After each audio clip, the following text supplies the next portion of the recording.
धर्म यात्रा पर निकले परम धनुर्धर अर्जुन रामेश्वरम पहुंचे।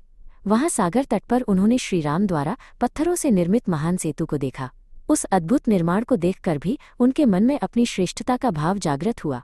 वो हंसते हुए बोले, बाणों का पुल इतना मजबूत हो सकता था कि पत्थरों की जरूरत ही न पड़ती। तभी एक तेजस्वी शांत साधु उनके सम्मुख आए। साधु ने मुस्कुराकर पूछा, हे वीर, क्या आपके बाणों में इतनी शक्ति है कि वे सागर पर किसी का भी भार सहने योग्य सेतु बना सके? अर्जुन का अभिमान जागा।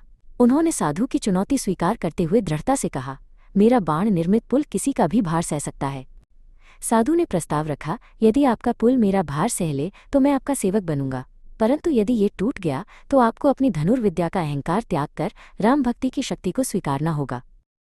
अर्जुन ने शर्त मान ली और शीघ्रता से समुद्र पर बाणों की एक अद्भुत संरचना बनानी आरंभ की, जो पुल का रूप ले रही थी। क्षण भर में पुल बनकर तैयार हो गया।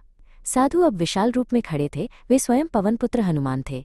राम सेतु की रक्षा का प्रण लिए हनुमान जी ने अर्जुन की ओर देखा और बोले, अब इस सेवक के भार को सहो पार्थ। हनुमान जी ने जैसे ही उस बाण सेतु पर अपना पहला चरण रखा, पूरा पुल जोर से डगमगाया। उनके दूसरे ही चरण के पड़ते अर्जुन की संपूर्ण श्रेष्ठता का प्रतीक वह बाणों का पुल चूर चूर होकर समुद्र में विलीन हो गया।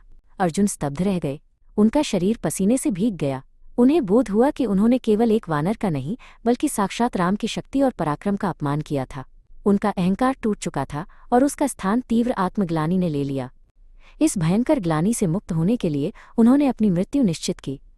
अर्जुन ने तुरंत अग्नि प्रज्वलित की और स्वयं को उस लज्जा की अग्नि में होम करने के लिए तैयार हो गए।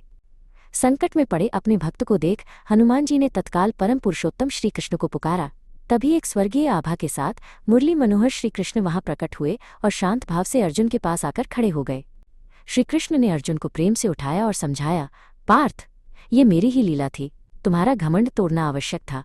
आने वाले महायुद्ध में ये धनुर्विद्या नहीं बल्कि विनम्रता और मुझमें सच्ची भक्ति ही तुम्हारी विजय का आधार बनेगी। तब अर्जुन को सत्य का बोध हुआ। उन्होंने अपने अज्ञान के लिए क्षमा मांगी और हनुमान जी के चरणों में वंदन किया। वो समझ गए कि मनुष्य की श्रेष्ठता का अहंकार भी उसके विनाश का कारण बन सकता है और वास्तविक शक्ति सदैव ईश्वरीय मार्गदर्शन में ही निहित है।